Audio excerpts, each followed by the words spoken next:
Esta tarde, el actual ministro de Educación, Nicolás Eizaguirre, asistirá a una sesión especial de la Comisión de Minería de la Cámara.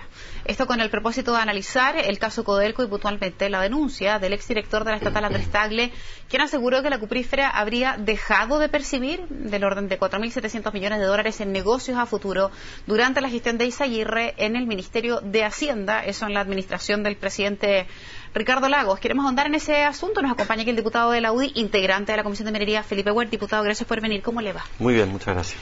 Diputado, ¿por qué después de tanto tiempo se cita a Nicolás Eizaguirre? Porque el contrato sigue vigente. Las decisiones que se tomaron en 2005 en orden a formar esta sociedad con la China Minmetals son por 15 años. Sigue vigente y el ministro Eizaguirre también sigue vigente. Obviamente que nos parece importante que una persona que hoy día está en la cartera de educación, solicitando indirectamente recursos a través de la reforma tributaria para financiar justamente una mejor calidad de educación, esté involucrado en este pésimo negocio que ocurrió hace mucho tiempo y que ya fue investigado en parte por la Cámara de Diputados, pero hoy día cobra vigencia justamente por eso, porque hoy día es ministro de Educación y que yo creo que tiene que explicar cuál fue su participación en ese directorio. O sea que esto está cruzado por fines políticos. No, tiene su orientación en un tema económico. Codelco es la principal empresa de Chile, se tomó una muy mala decisión. Desde el día 1 dijimos que nosotros creemos que aquí no hay delito ni dolo, por supuesto, pero sí hay un muy mal negocio que equivale a 4.700 millones de dólares. Eso es más de la mitad de lo que el gobierno pretende recaudar a través de la reforma tributaria. Es plata, y es plata de todos los chilenos. Entonces, cuando un directorio toma una mala decisión, finalmente los accionistas, y en este caso todos los chilenos, tenemos derecho a saber qué pasó en ese directorio, quién concurrió en esas actas, y además si estos números son verdad o no. Y yo entiendo que son verdad porque constan en los estados financieros de Codelco. Diputado, entendiendo que el contrato sigue vigente, Eizaguirre fue ministro de Hacienda entre el 2000 y el 2006 en la era Lagos. Por eso que le trato de volver a formular la pregunta. ¿Por qué ahora, si más allá de que el contrato siga vigente, cómo despejar la suspicacia que tienen muchos, particularmente en la nueva mayoría, que esto se está abordando ahora por la condición de ministro de Educación? Si es un contrato que sigue vigente, pero él fue ministro hasta el 2006. ¿Por qué esto no se hizo antes? Vuelvo a la pregunta. Mire, hubo tanto consenso en la Comisión de Minería el miércoles pasado en torno a que era importante escuchar las palabras del ministro Eizaguirre, que incluso muchos parlamentarios de la Comisión de Minería, de la nueva mayoría, votaron a favor de esta conversación. Queremos evitar el día de mañana una comisión investigadora, queremos evitar una sesión especial que se politice. Usted sabe que las sesiones especiales, sobre todo cuando son transmitidas por televisión, muchas veces son guerras de trincheras. Sí. Esta es una conversación mucho más tranquila que vamos a tener hoy día en el ex Congreso a las 5 de la tarde. Entiendo que asiste y está confirmado el ministro Eizaguirre. También se lo citó con otros directores de la empresa con ese propósito, saber de palabras de él cuál fue verdaderamente la razón por la cual tomaron esta decisión y que finalmente proyectaban el precio de un cobre a un tercio de lo que finalmente terminó resultando y produjo un perjuicio para el fisco de 4.700 millones de dólares. Felipe, ¿usted le podría explicar a los televidentes, a nosotros, dónde radican en particular las dudas? Porque le aseguro que muchas personas están hoy día sin entender mucho cuál fue exactamente el negocio, qué fue lo que se dijo en ese momento que iba a ocurrir y que no ocurrió, para que tengamos bien claro dónde están específicamente las inquietudes de ustedes. La gente podrá acordarse del Davilazo, este error que a título personal y sin contarle a nadie dentro de la empresa de Codelco Juan Pablo Dávila cometió arriesgando dentro de estos contratos a futuro, que en el fondo se ofrece a una tercera empresa un precio del cobre garantizado por una cierta cantidad de años, en este caso 15 años, el caso de Eizaguirre, y las pérdidas se produjeron porque obviamente no tenía la aprobación del directorio y el precio del cobre estuvo mucho más alto de lo que finalmente él estuvo en condiciones de especular. Correcto. Aquí ocurre exactamente lo mismo, pero estamos hablando de 47 Davilazos. El Estado chileno logró recuperar 100 millones de dólares de los 200 que había perdido, es decir, perdió solamente 100, y acá son 4.700. 47 Davilazos perdió el directorio de la empresa, conformado por muchas personas que hoy día están en la administración pública, específicamente el ministro de Educación, que está a cargo de solicitarle junto con el ministro de Hacienda recursos a los chilenos. Nos parece importante que explique cuál fue su participación en ese pésimo negocio. Y una vez que se obtenga esa explicación, ¿cuál es el paso siguiente? ¿Qué es lo que ustedes esperan respecto de eso? Porque probablemente si él le entrega una buena explicación que está ajustada a derecho, etcétera, etcétera, podrá quedar ahí, pero de lo contrario, ¿cuál es el paso que sigue? Es difícil que quede ahí porque aún tenemos oficios pendientes. Enviamos varios a la Contraloría, varios impuestos internos. Por ejemplo, queremos que nos expliquen por qué se constituye con una empresa china una sociedad en las Islas Bermudas, en un paraíso fiscal. Lo que finalmente es muy bueno para la empresa china, porque nunca esos impuestos retornan a Chile, sino que van únicamente a China. Correcto. Ahí se pierden cerca de 800 millones de dólares. Entonces nos parece importante también saber si esta es una pérdida adicional a los 4.700 o no. Si es una pérdida adicional, eventualmente se conformará el día de mañana, ojalá con votos también de la nueva mayoría, una comisión investigadora. Pues nuestro interés no es politizar este tema, hoy día es conversar. Esperamos quedar satisfechos con la explicación del ministro Eizaguirre, pero hay mucho donde escarbar y hay mucho tema que finalmente requiere una explicación por parte de esta autoridad. Solo una duda práctica, ese tipo de negocio, de transacción o de acción por parte de un Estado es factible todavía de hacer? ¿A qué me refiero?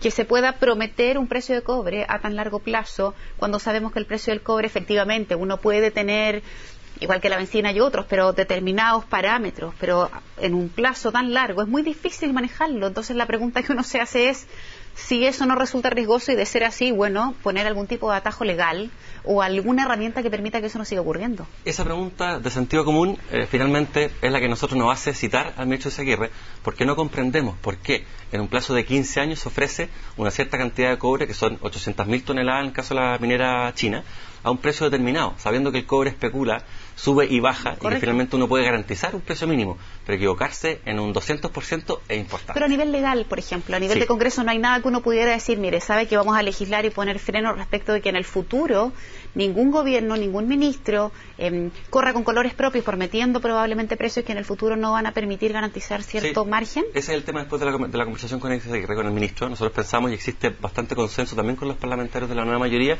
en orden a hacer justamente eso, de tener un mecanismo legal que impida, incluso un directorio independiente como es el directorio de Codelco, ¿correcto?, que está gobernado por el gobierno corporativo, tomar este tipo de decisiones que eventualmente pueden perjudicar el patrimonio fiscal de forma autónoma. O sea, ¿hay que restringir el mercado futuro? Sí. ¿Se puede hacer a través de ley? Sí. Estamos totalmente disponibles y hay consenso en el Congreso para hacerlo. ¿Por qué no va Alfonso Duranto también, que era el titular de minería en ese minuto? ¿Y va solo Izaguirre? Se decidió invitar, y hubo consenso con los parlamentarios de la concertación, en invitar a Andrés Tagle, que fue el director que estuvo en la administración pasada, que hizo la denuncia o que revivió la denuncia a través de los medios de comunicación, y al ministro Izaguirre, junto con otros directores también. Yo sé que están los dos primeros confirmados. No sé si alguien más viene hoy día a la comisión. Si es necesario tener otra conversación en otra comisión, lo vamos a hacer. Pero como que cae de cajón, ¿o no? Si estamos hablando de un negocio de Codelco que es minería, no solo invitar a Izaguirre, que era titular de Hacienda, sino que el titular de minería. Estamos hablando de un tema minero, ¿no? Sí, antes del gobierno corporativo de Codelco, desde nosotros aprobamos el gobierno corporativo de Codelco, integraban el directorio los ministros de Hacienda como presidente ejecutivo y otros ministros también integraban el directorio en su calidad de ministro del gobierno. Y en este caso también nos parece importante poder citar a otros ministros que también formaban parte de esa administración antes del gobierno corporativo. Creemos que es fundamental, nos parece razonable, y yo creo que ha habido bastante apertura por parte de los parlamentarios de la nueva mayoría, y es algo que se agradece, porque perfectamente podrían haber dicho, mire, esto se va a politizar, preferimos no conversar esto, y ustedes si quieren citen o el día de mañana fijen una sesión especial o una comisión investigadora. Hubo disposición, se agradece, así que hoy día no vamos a tener un duelo, vamos a tener un diálogo. Muy bien. Y respecto de llegar a encontrarse anomalías concretas, usted dice el siguiente paso es sí o sí a la comisión investigadora. ¿Usted siente que puede haber suficiente unión respecto de que la nueva mayoría y sus parlamentarios puedan estar disponibles para ir a una comisión investigadora con un ministro que hoy día, junto con el de Hacienda, es uno de los más relevantes para efectos de las reformas que se quieren hacer? ¿No sería bien visto que se lleve a la comisión investigadora al ministro que hoy día lleva una de las principales reformas al gobierno? Yo espero que el tema quede aclarado después de la conversación de hoy día. Por eso lo hemos citado, más bien invitado. Voluntariamente él aceptó esta invitación, pudo haber dicho que no, pero ya la disposición a sentarse a conversar con los parlamentarios es un avance. Creo que es un gesto que hay que agradecer. Si nos va bien en la conversación y quedamos satisfechos en términos de la información que nos entrega, y luego a través de los oficios que nos llegan de la Contraloría, impuestos internos, nos damos cuenta de que fue un mal negocio y que ahí queda. Y ojalá tenga la capacidad el ministro también de reconocer que de alguna forma él participa en un mal negocio, muy bien. Si esto amerita mayores antecedentes y que deban ser investigados en una comisión investigadora, esperamos que este tema no se politice, como dice usted, y tengamos la oportunidad de conversarlo no a través de una política de trinchera, sino que una política de diálogo.